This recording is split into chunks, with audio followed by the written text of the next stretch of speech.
the CREP project, but look how many people are involved in doing a CREP project, right? So this is USDA is,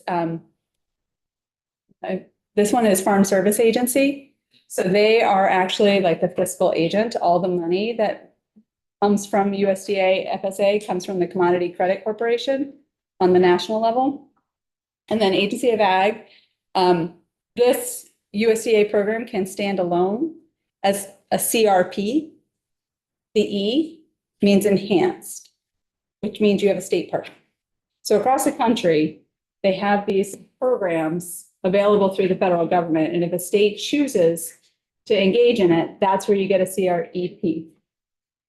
And so Nina will explain a lot more about that, but that's why here there's so many partners at the national level. You would just have basically many instances, USDA and NRCS, which is this one. No, that's the district. Sorry, that's both of them. Sorry, I need to put my glasses on. I'm too close to it.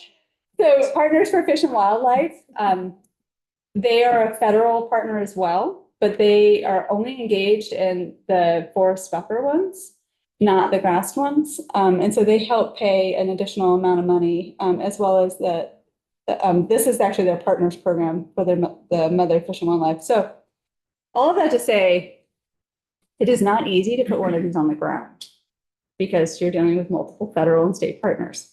Everyone is lovely. Everyone works really well together. But to a landowner, it can be quite intimidating because you're just you have to sign agreements with all of these people. Sorry, we got started before the live stream started. So if you could just introduce yourself. Do that all over again?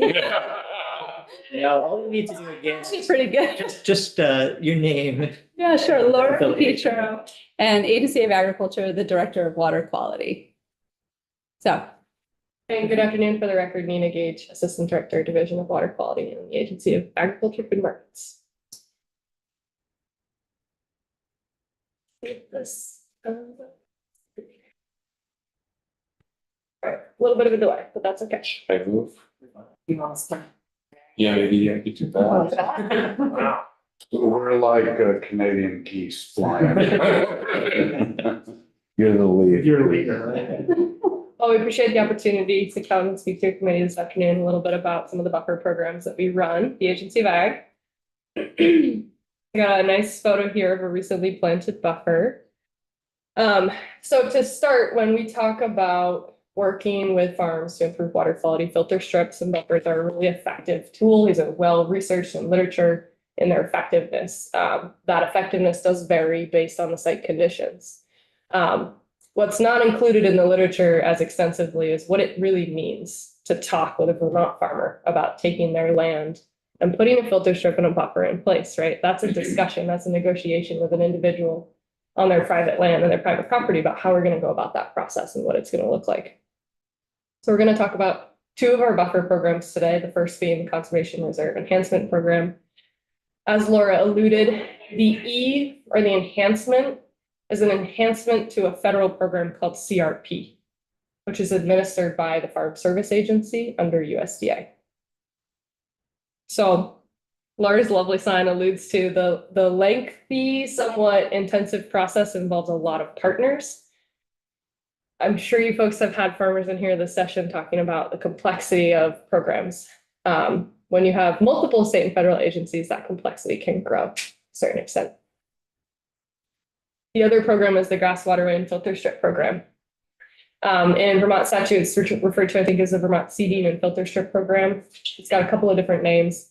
But really what we're doing here is we're working with farms to address in-field agronomic issues, identifying critical source areas on the farm that have a high rate of runoff, and attempting to reduce soil erosion and improve water quality on those areas. So this is the one that is in the housekeeping bill, right?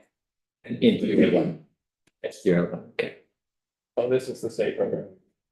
These are both administered by our staff at the Agency of Agriculture. The key to the CREP program is that there are additional partners and parties involved. In some cases, the landowner is developing an agreement with 3 separate entities, one being state, 2 being separate federal entities involved in the process. I got some nice comparisons to sort of show these two programs side by side. And talk a little bit about what differentiates them. So I will add that, yes. Sorry. Just before we get going on these two, would we see any CRP with no aid programs in Vermont? You can, yeah, it's rare because financially it doesn't make sense, right? The E basically enhances it by adding additional payments to the farmer. So it definitely makes sense for them to do that. The overall agreement, so we as a state have an MOU with the Commodity Credit Corporation. That's how you get this linkage to get that magic E. And we have to, as a state, contribute 20% to that program under that MOU. And so that 20% for us that we contribute is straight payments to the farmer for the most part, right? It does support some of our staff. We report some of it as match, like the staff that we have that work on the program. But then it's the cash payments that we give farmers. So we're able to, it wouldn't make sense necessarily to enter an agreement with just CRP when there is that opportunity. It doesn't increase your length of commitment. So it makes sense. Yeah. So a couple of distinguishing differences between these two programs. The CREP program, when you put land into a buffer under CREP, it is no longer harvestable. Okay, you cannot farm that land. You cannot harvest from that land. There are very, very few exceptions to this. Actually, during the floods for last season, FSA released a notice that said states could harvest their CREP buffers, and everyone sort of laughed because everyone was like, what are we going to harvest out of our tree buffers in Vermont? Like, nobody's touching those. But it was FSA's mechanism of trying to provide disaster assistance to the best of their ability and within their statutory authority to do so. But under the Grass Water Filter Strip program, which is a primarily state program, it is harvestable. So we have some staff who've worked with our program for, 20 years now. And what they've found over the years is that typically farmers take care of the land that they're farming better than the land sometimes adjacent to the land that they're farming. So if we can convince farmers as part of a process that we're going to implement a hayable buffer, right? We plan that buffer to be respective to their equipment. It's potentially adjacent to other hay land that they're managing. They tend to take care of that land in an exceptional way because that is a valuable, it's a potential income source for them or a potential, reduction to feed costs for them. So we see this really incredible opportunity, which is we grow great grass in Vermont. And at the same time, it's some of our best land use for water quality purposes. I'm going to go through the rest of the slide. So practices wise, CREP can support riparian forest buffers, filter strips, and some of the associated grazing practices, which is one of the benefits of CREP is that you can incorporate some of the other associated practices into that contract. And I'll share an example of that in a moment. And the grass water, yeah, go ahead. Just the grazing practices. So when we're using the word harvestable, is that mechanical harvesting? For grass watering filter strip program, we're really talking about hay. You can harvest hay. And yeah, mechanically. Yeah. Okay. Yeah, So grazing is is harvesting in a sense, but it's still allowed. It's allowed outside of the buffer areas. And what CREP will do is help farmers who are taking land out of production. Sometimes that land is water sources. So that means developing water sources for those cows so that they can continue to operate their farm effectively. Okay, so But they to can't answer your graze question- in the buffer. Yeah, in the grass waterway and filter strip program, neither program can cows be in the buffer. How's that? Okay. I was wondering myself, yeah. Just imagine a cornfield that, state requirements are 25-foot buffers on surface water, but say somebody wanted to do 60-foot wide buffers and hay them. So instead of having a hay field and a cornfield, you sort of blend the two and you put buffers all the way around your field. Right. And for lots of different reasons, we've talked about this, from also, having the bee habitat, right? Creating additional habitat. Like those are other ways that people can do that type of thing, is to create these mixes of their land uses to do that. So programs like this can help people create these grass strips that are wider and bigger and harvestable, which means they're more apt to do it, right? You don't necessarily want to take, some of our prime ag soils are on these floodplains or adjacent to rivers. And so they're good productive land, but to take that much out of production doesn't always make sense. And so this is a good win-win.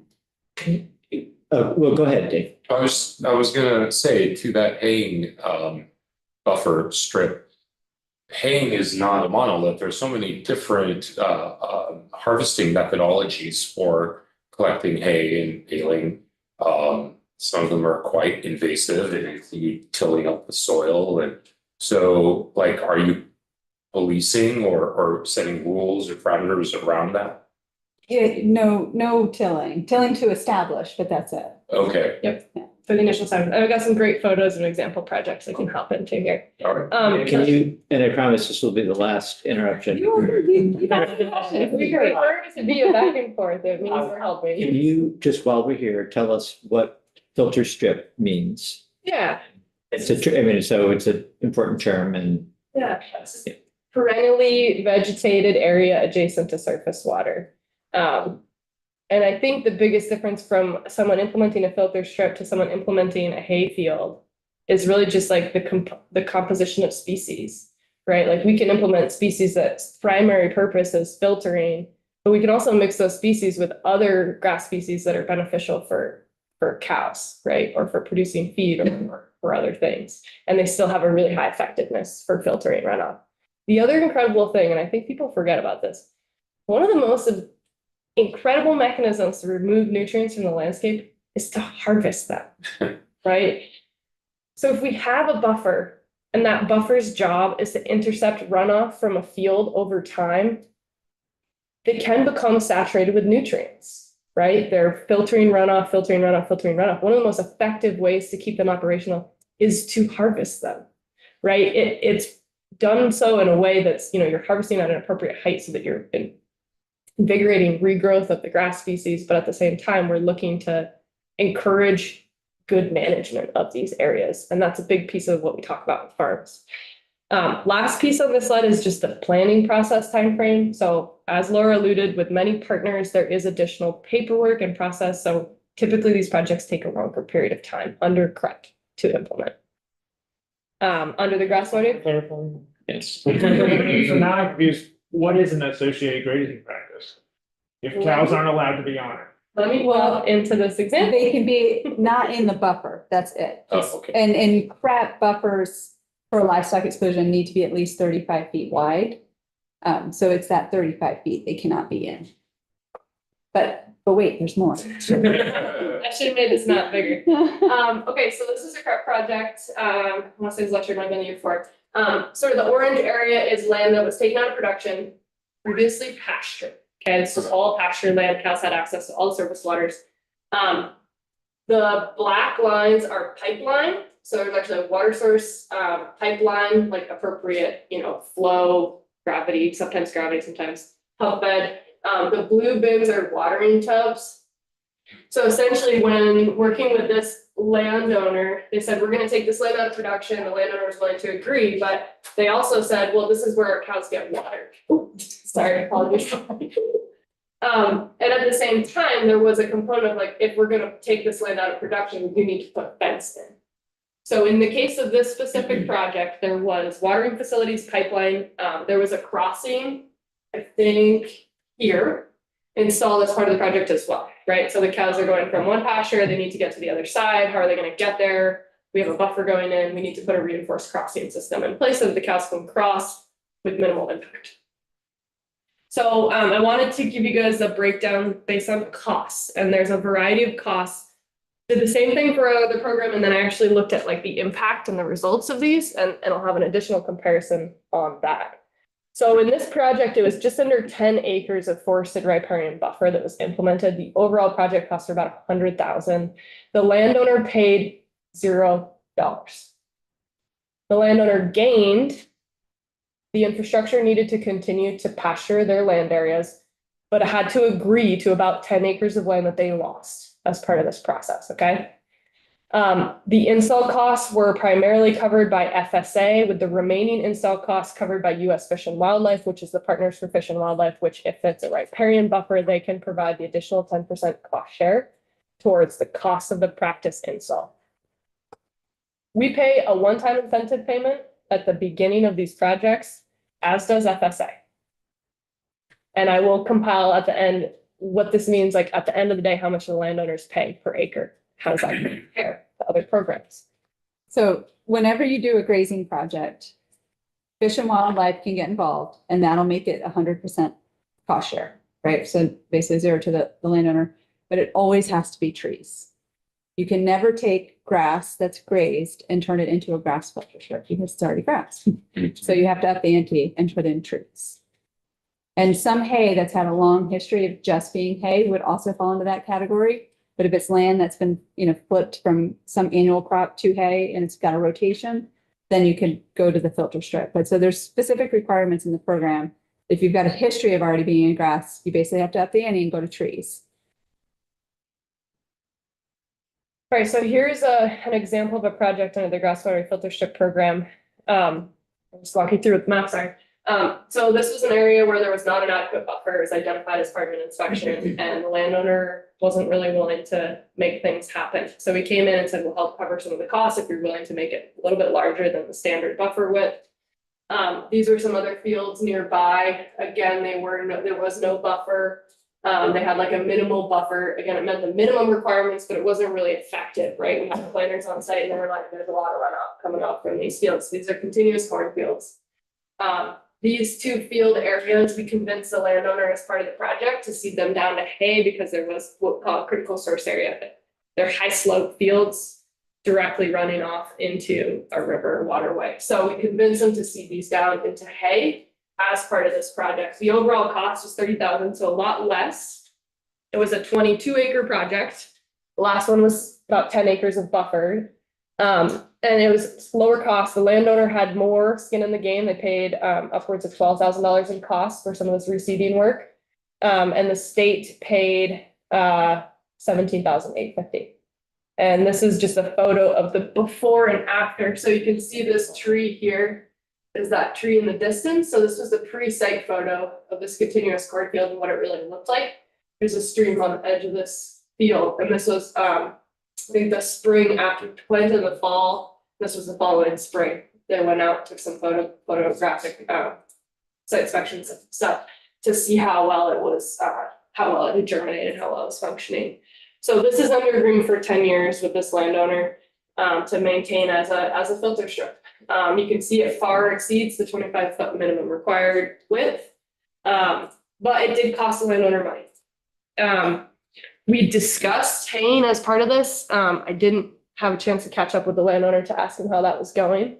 But again, a lot of that depends on the adjacency of hay land. So that was part of what we talked about with this specific project was, can you go and hay those buffers if they're adjacent to your hay land? Is that going to help convince you that this is a project that is worthwhile for you, even though it's going to cost you money and time? Representative Rice.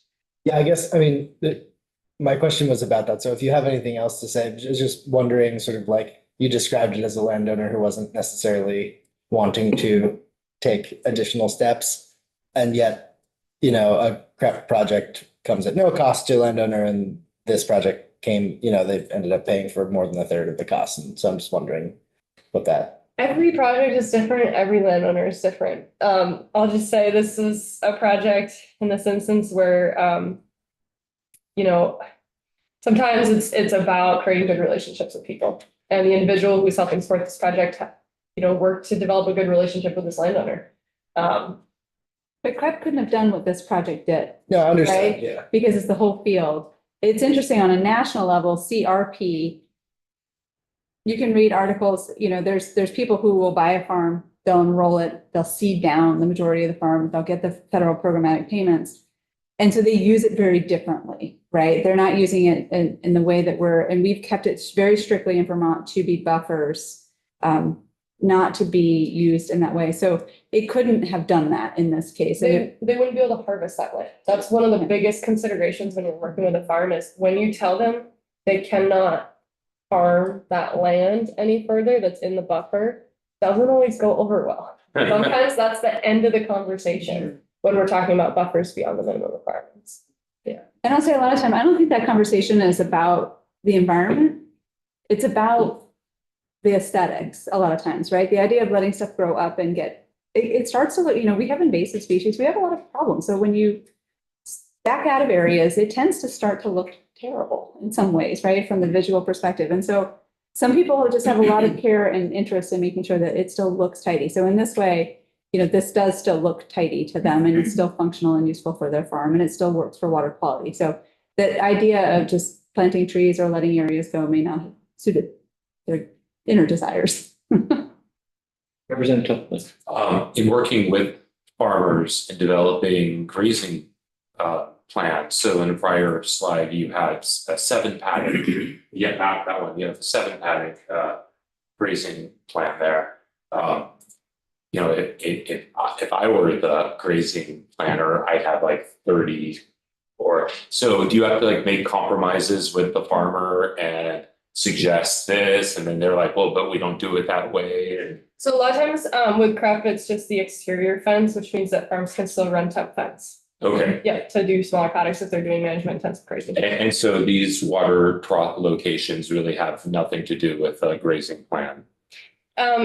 It can, and it depends. Okay. Sorry. Yeah, It's really project dependent and site dependent. Got So in the case of this, I don't know the details of this individual farm's grazing plan. But the folks who were on, assisted with this project plan probably do, and I'm sure that that was part of the discussion in terms of those compromises that the farmers must make, yeah.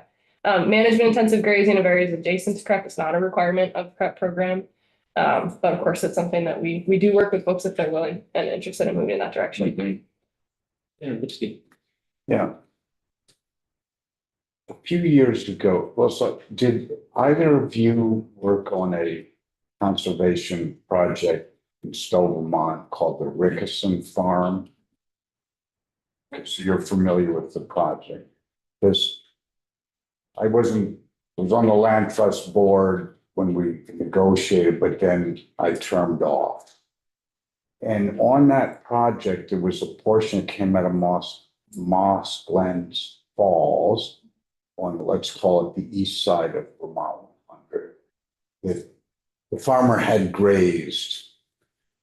And then about 15 years ago, they could no longer water in the stream. When they sold the conservation easement, kept the cropland on the other side of the road, it was a huge investment in planting that riparian buffer to the stream. I think they planted 7,000 different woody stems for all some very complex goals for biodiversity and habitat for birds. And I went into the land trust board and it's like, oh, this was a really expensive project.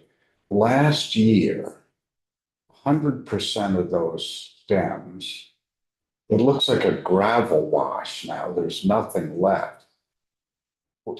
None of that was for, it was for riparian protection, but when you invest in an expensive project, are you ever, I assume you're considering the vulnerability to, or sustainability for that to really root and have some impact, but are you familiar with what it looks like? Yeah. So we would get complaints about that site with the livestock being in the stream. And, to be clear, livestock being in the stream is still allowed. And that is because, and I did CREP when I first started working at the agency. I did it for 5 years. So I've hiked a lot of places in Vermont. We're hanging out with the cows and other wildlife, but they need that, in my opinion, because there are lots of small streams throughout Vermont where there are good grazing lands.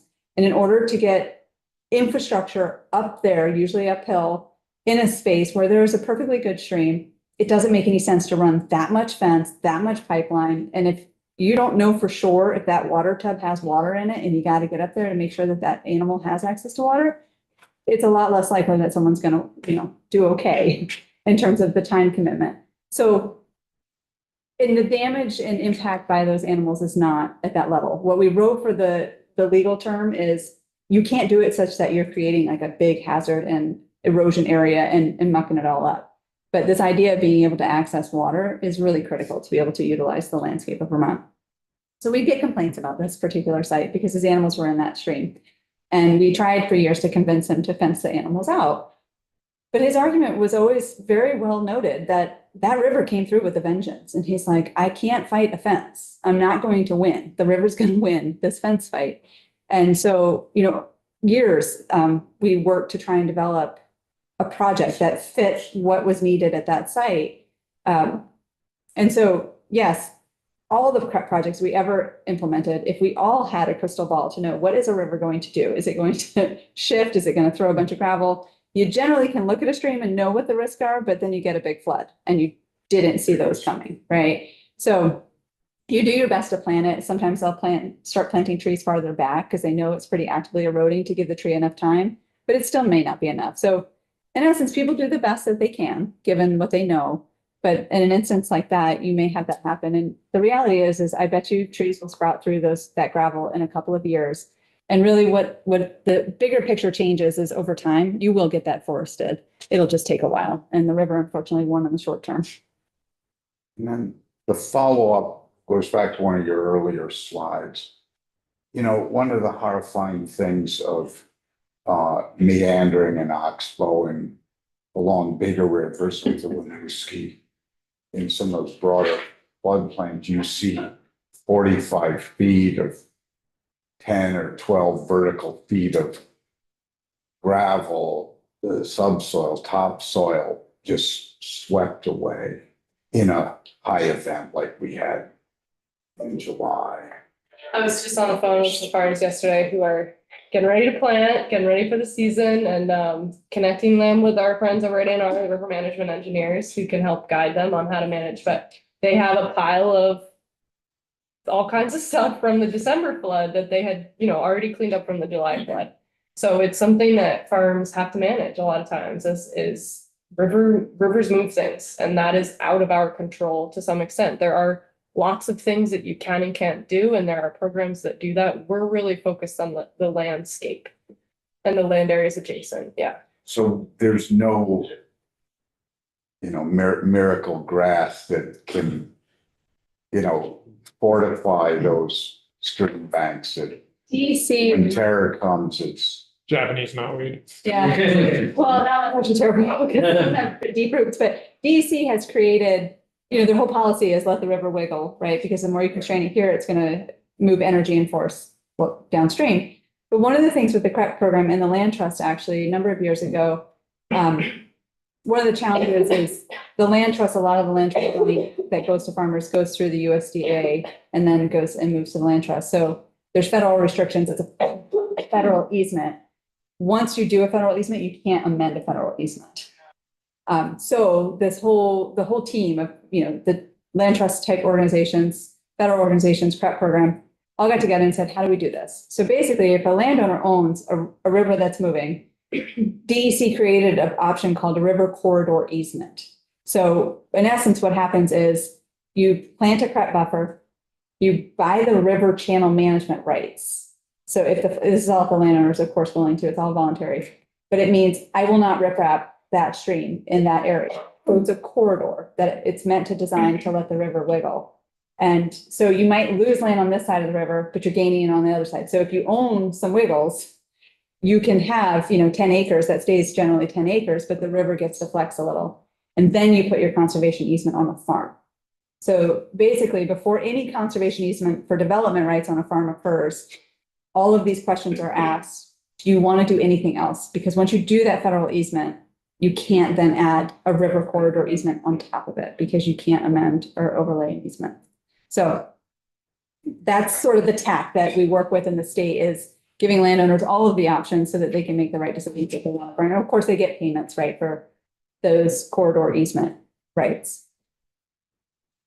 Representative O'Brien, you had a question? Yeah, what happens with tile drainage? They run out of the county. Does it pay to essentially pull up tile drainage in the field? No, because we're not doing these are buffers on the edges for the most part.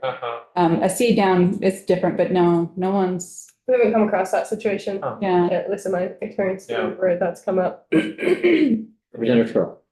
Just to follow up to John's, I was curious, like, if a cornfield is tile drained, does that still go through a buffer, or is there restrictions on what can be in that buffer? Like, can a buffer have tile underneath it? Yeah. It's just surface? Yeah. Yeah. Yeah, and in terms of like surface runoff and effectiveness of filter strips and buffers, we are talking about surface runoff. Yeah. Because even if you have tile, you still have surface runoff. Right. All right, so looking at these two projects, I just shared some photos and some maps from, I just wanted to give you guys a sense of like, cost effectiveness and cost to landowner. So, on a per acre basis, these two projects have somewhat similar reductions in overall phosphorus loads from these areas. So we saw 41.2 kilograms per acre estimated load reduction in the CREP project and a 37.8 kilogram reduction in the riparian filter strip buffer, we still call them riparian buffers, in the grass waterway project. The additional practices also somewhat similar in terms of per acre reductions. The cost is slightly different. So you see the cost of the state of Vermont in a CREP project is much more cost effective, right? We're not paying for the install. The taxpayers still are, right? It's a federal program. It was a much higher cost project. It was $100,000 project. But the cost to the state of Vermont is much more cost effective, right? It's $3.27 per kilogram, reduced overall from the project, compared to a $50 per kilogram cost to the state of Vermont. I will mention that these costs, when you look at other sectors, are still very competitive. We have in terms of agriculture, the work we can do on the landscape is much more cost effective than concrete, other larger stormwater, wastewater treatment facility projects. And there's some really good information on that as part of the Clean Water Performance Report, if you haven't seen it. In the case of the CREP project, it was $0 cost to landowner. But, and you'll see this in the sort of bottom part of the table, they had to provide a pretty considerable commitment, right? 15 years, buffer land's no longer harvestable or farmable, and the likelihood that land would ever be farmable again is close to none. Our staff are involved in what's called mid-contract stewardship, so they go out, make sure the buffer is functioning, maybe replant some trees as part of that process. And at the end of 15 years, folks whose land is not under any easements are eligible to re-enroll or re-enlist their CREP buffer to continue to receive the annual rental payment. The annual rental payment, in addition to any incentives, the landowner comes out with about $15,000 win in the CREP project. That equates to about $1,600 per acre. But that's once, right? Once ever. If you think about the costs that the cost or income that a farm could receive in hay, reduction in livestock feed costs, or the cost even of other crops on the land, it's not comparable, I would say. But it is something, right? It's what we can give through that program. In the grass waterway project, the cost of landowner, as we discussed, was a higher cost. The incentive was, again, a one-time, much less incentive under that program, but the commitment was not as extensive. And I think that brings us back to why you see this in our housekeeping bill is we have programs when folks are willing to make really long-term commitments. Grass waterway filter strip program is our other option, right? It's the option we can put on the table when folks are not willing to go that extra mile for that extra long-term commitment. So our goal is 10 years. And in some cases, we want to be able to have the flexibility to put a 7-year buffer in place because we acknowledge the benefit that land is going to have for our water quality for 7 years, right? There is still a massive benefit and it is still really cost effective compared to the other types of work that we can do. The other piece of this request was, what are the other programs that farms can enroll in? Laura alluded to this. Sometimes when we work with farms, it's about providing them with information about the variety of options. I will preface this, I do not work for USDA NRCS, so I encourage you to speak with them directly for like the most up-to-date and accurate information.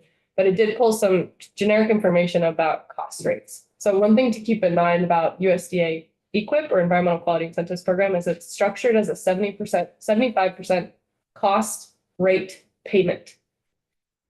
That rate varies depending on the site, depending on the landowner, certain categorization of that landowner, if they're historically underserved, if they're eligible for other potential cost rate increases. But at the end of the day, there is no increase based on the actual cost of the project, right? They sign a contract, they commit to doing it, no matter the cost, and they expect to receive a payment. So it's very straightforward, but it doesn't necessarily cover all the costs that come up.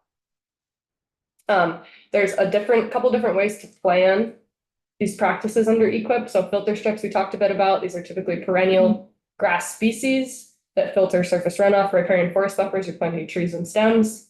The cost rates really vary depending on how you plant, right? Are you planting cuttings? Are you planting like 5-year trees? Are you planting 2 to 3-year-old bare root trees?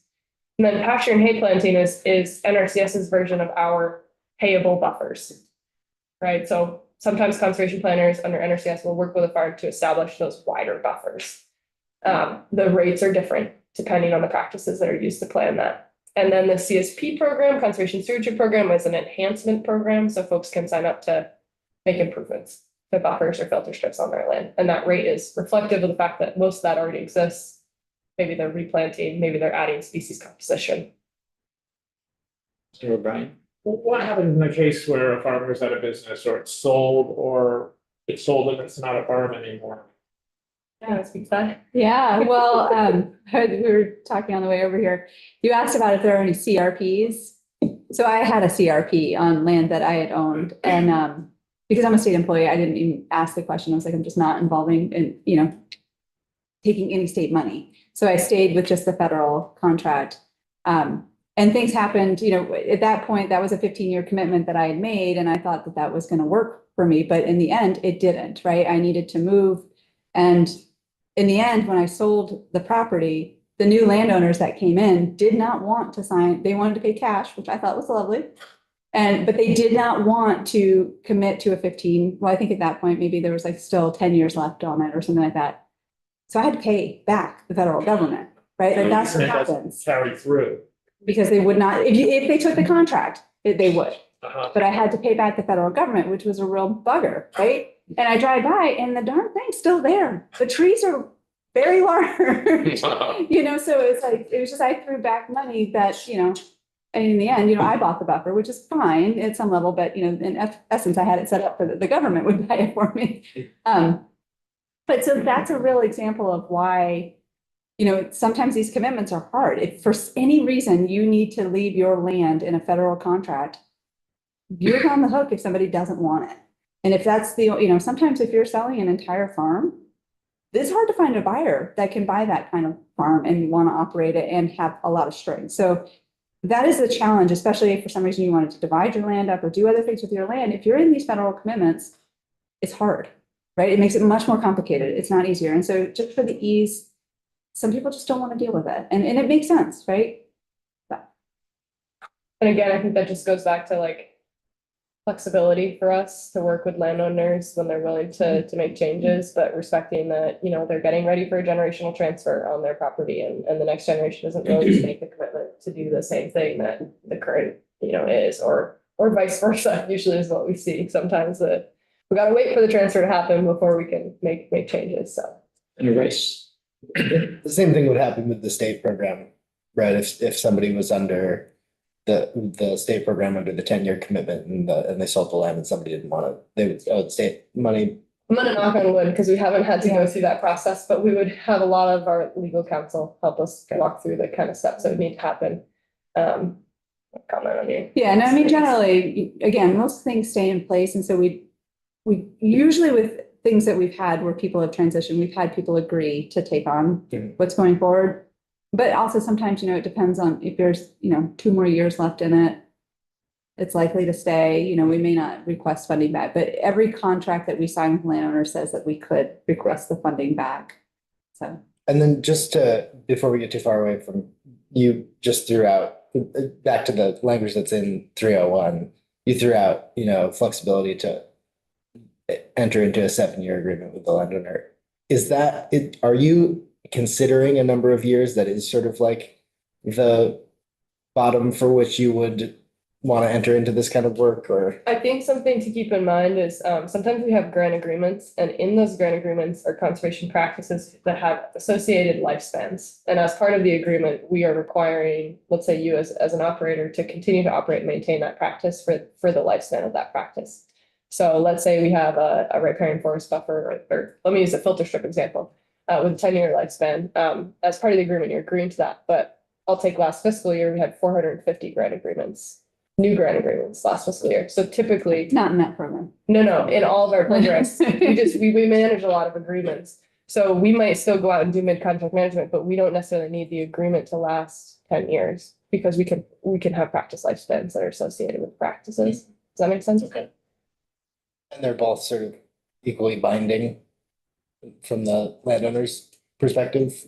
I'm not a lawyer, so I'm not gonna answer that yes, this would hold up in court necessarily, or, I would ask our Steve Collier to come in and speak to that, but, it's really about understanding with a person what they need to do, right? And it's about them understanding what their requirements are. So we're saying, we're gonna help you with this buffer, we're gonna use taxpayer funds to do it. You need to keep it in place. And what that looks like is continuing to inspect it after a flood, right? Removing sediment if it becomes overbearing with sediment, or if we had a buffer in place, right, and the flood came through, they technically are required to go out and make some improvements, and we might go out and help them kind of guide them on what that might look like. But that's the setup from the get-go. But in the case of, if it's an agreement and we've changed this language, so you're not having to enter into a 10-year grant agreement, it's based on length of the practice, and then the property changes hands like your property did. And that new property owner said, I didn't agree with that. It might give us the ability to amend that agreement with that landowner to an 8.5 year. Right? Because right now, by law, we cannot. It has to be 10 years. So when a farmer asks, well, what happens in this situation? Our answer is, it's a 10-year requirement by law. But I mean, removing the 10 years just gives us the flexibility. Again, you see, there's lots of programs, right? Like there are lots of opportunities. You spin your head as a farmer trying to understand all this stuff, but there's a lot more money in these programs that are high. They're higher dollar value because they're higher commitment. And, even just doing something for 3 years, right? Some people can see 3 years and believe that they know what's going to be in their life in 3 years. They can commit to it. And the reality is once their life just keeps going down that same path, 5 years, 7 years, they keep doing whatever they did, right? And it's just that mindset change, that physical change on the landscape and adapting to it.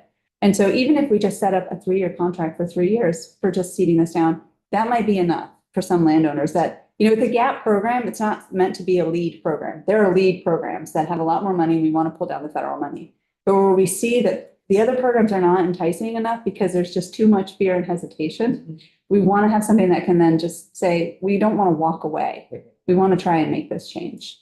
And maybe the incentive payment changes, right? Depending on the scale. Right, We 3 have- years for 3 years, 5-year payment for 5 years, like we could slide it how we need to.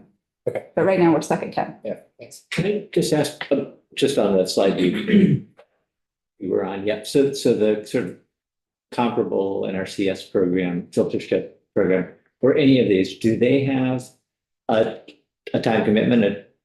So are they? Same practice lifespans that we work with. So filter strips are 10 years, buffers are 10 or 15, pasture and hay planting is a 5-year lifespan. So changing statute then here to change what the agency can do, how is that going to So play out? I'll use pasture and hay planting. So when we talk about practices, we're talking about NRCS conservation practice standards, and we use those in our programs. So pasture and hay planting used to be called forage and biomass planting, had another name before that. It's essentially seeding land down from an annual crop to a perennial crop.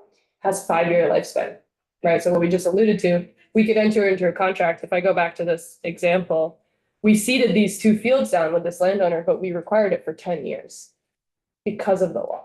We could have worked out an agreement with this farm to do it for 5 years if we couldn't get them to agree for 10. But under the circumstances of this program at the time, that was not an option. So I think that's a second question that I'm still not sure that I understand. And I'll ask it a little bit differently. So these programs will continue to have perhaps a 10-year requirement that we don't have any control over because it's a federal program.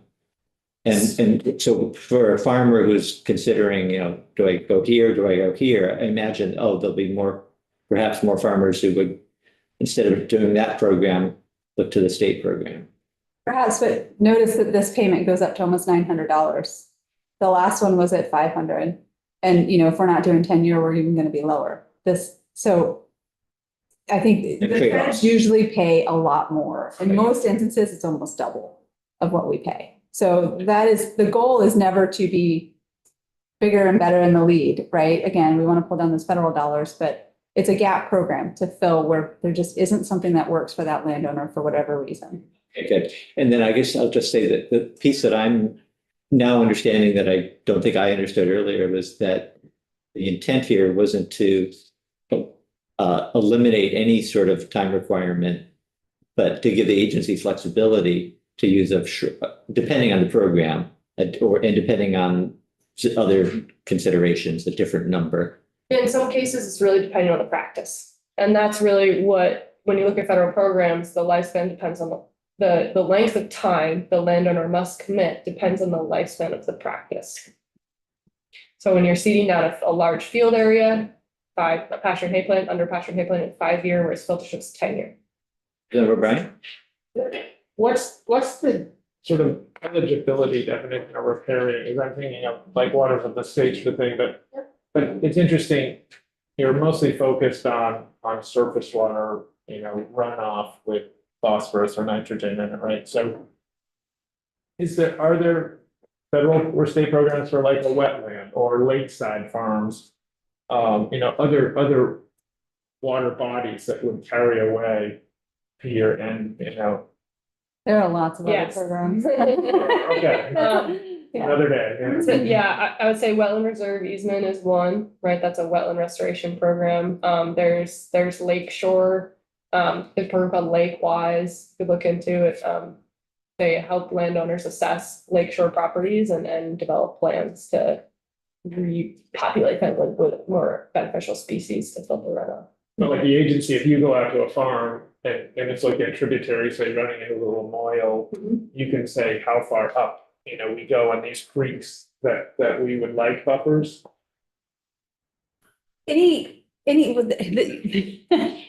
the surface water is pretty clear usually whether something is a ditch or a surface water. We call it a stretch, a ditch stream. So there's nuances there where you start to get into what's what, but the reality is we're usually looking at where there is running water and working with these types of things. Yep, and eligibility is going to differ on sites between these two programs. I'll just give you an example. CREP cannot be implemented on land that is under easement. If the farm was conserved, they are not eligible for CREP, right? But they are eligible for other programs. Another example is like under grass water and filter strip statute, it needs to be annually tilled cropland. So pasture is not eligible, okay? Hay land is if you can make direct connection to recent rotation, right? If the land is in rotation between hay and corn. But grass is not eligible under that program. And grass water filter strip is directly adjacent to surface water, right? There has to be a direct conveyance. I think CREP might have, same. So different programs, different eligibility, but adjacency to surface water is typically one. And some farmers plant like alfalfa though, like almost annually to harvest. Well, usually alfalfa lasts for a couple of years. Okay. But the problem sometimes with prep is it goes back into the historic record of the farm. And that may not be how the farm is operated today. And so it changes the eligibility and the cost the incentive payments that the farmer would get. So there's reasons that a farmer may not want to go into prep because it wouldn't give them the conservation they want at a reasonable price, right? Because like if you think about pasture, they call it marginal pasture land, which is a terrible name for it because it isn't meant to be all marginal land, but basically any grazing land only gets $21 an acre. So it's not highly incentivized in that space, and you've got to plant trees, right? So you get to a space where it becomes sort of a tough sell in some instances for those. Annual cropland, the payments are much higher. So like corn land going into grass, it's much higher. But yeah, it goes into this historic record, which we don't want to get into. We don't want to go, it's really sometimes brutal to go looking for records, especially if for some reason the farmer didn't report for some reason to the USDA. So there's just, and it becomes a lot of paperwork and process. I'll just add, this breakdown was a comparison of the two project examples that I showed you, but this differs every project, right? So some of what we do is show these comparisons to farms to help them make their decision to move forward.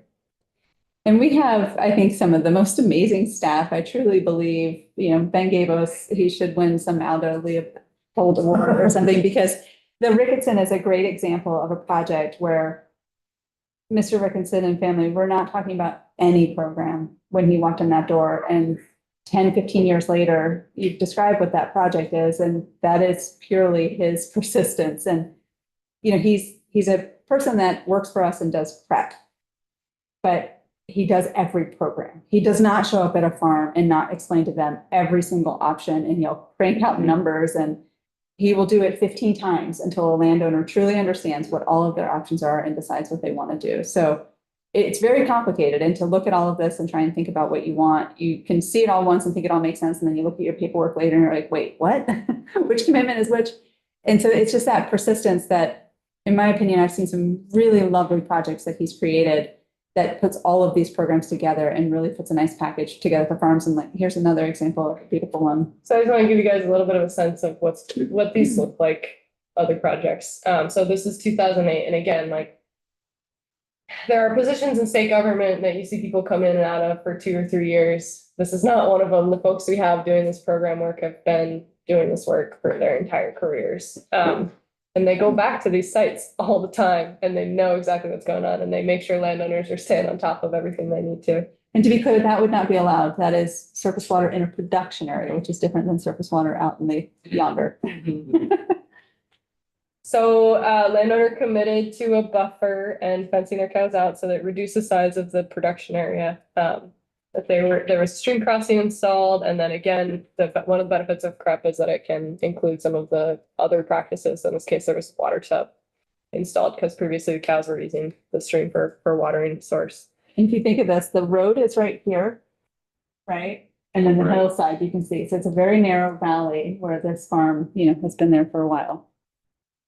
This was, oh yeah, you can see it, 2009. So this is the second year after implementation. So I'm going out to make sure for the tree species have survived. In some cases they don't. They need to be replanted. Sometimes we go out and do cuttings, willow cuttings, that we implement to just help the reforestation process. This was 2013, so 5 years into the buffer. This was 10 years into the buffer, 2018, and then 2022, 14 years into the buffer. So if we can get folks on board to make changes, they do typically stay in place, especially when there's trees. And you can see how impactful these kinds of projects can be. This one's for your committee assistant. We had a little bit of some jokes going back and forth. But there's a lot of benefits that come from these projects. It's not just water quality, it's also fish and wildlife species that benefit from shaded rivers, more habitat, et cetera. That's what we got for you for projects. This is one of our staff afternoons last season. We went out and did some willow cuttings on the left, and then on the right, lots of different people are involved in these projects. Sometimes landowners don't have the capacity to plant. Sometimes we get the farm to school programs out there to help. Other times people hire contractors or tree planting crews or plant them themselves and have a big family fun day, bring the post hole digger and get the trees in the ground. So lots of different ways to go about it. These are two of our tools, two of our programs that help us process. Any questions, Representative Lipsky? Nina, was that Joe Pye weed that was growing near the?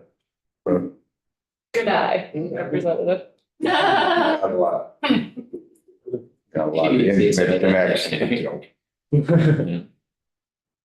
All right, so thank you for that helpful background. Does anybody have any questions that these folks might be able to answer related to that section of the miscellaneous ag bill? One sort of jurisdictional one is real story in Tunbridge. We've got neighbors on either side of the first branch who hate each other, who are sort of playing like little wars. So about an acre washed out in the floods this summer, one side, and so that farmer was putting riprap in and trying to make the river go and take out an acre on the other side. So how does it work when just one side, signs up for a buffer, the other's vulnerable and has potential issues? First, the landowner that put the riprap in should have gotten a permit from the Agency of Should Natural have, Resources. yeah, he's in trouble with them. Which the reason that gets permitted is because they look at that whole valley and assessment of where it's appropriate. And you know, it's not illegal and to do riprap, so long as you get a permit, but it's meant to protect investment. That's really when they get into the spot of saying, yeah, that's a good idea. But we don't do that. That's the Agency of Natural Resources. And these buffers, you know, they don't physically shift water the way that a riprap would. You know, it doesn't shift the force. If anything, it holds that land in place is what it mostly should do. If there was an instance that both sides of the river were eligible for one program or another, we would try to work with them both for sure. But a lot of times you saw the sites, some of the sites we were working on, you're looking at small streams kind of meandering through pasture or field areas. Adjacent to them, so. And DEC gives conservation districts money to do what they call trees for streams. And so what we're talking about is agricultural programs, right? But if the neighbor isn't a farmer, there are other planting programs that they could potentially get involved in. But high level, we just want to pull the 10-year out. One of the staff on Nina's team has been working with UVM to sort of talk about what could be better program concepts to sort of get some ideas from students about what they think could create a good buffer program.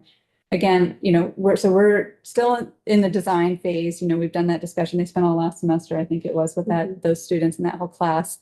You know, waiting to see if this change happens. We'll work to develop a program, but our goal is to develop something that is cost effective and is a gap filler, not a leader, right? We're not looking to offset and create something that makes a shiny star and uses up a bunch of state dollars, right? We just want where it's difficult and it makes sense that the farmer would do something if we had a program to fill that gap that suits their needs. Great. All right. Well, thank you. Thank you. Both very much. Stay for Laura's presentation. Yeah, well, is Laura coming in person or is she? She is here on the Zoom. She's on Zoom. Laura, we need to just take a quick stretch break. Is that gonna be okay with you? Absolutely. Thank you.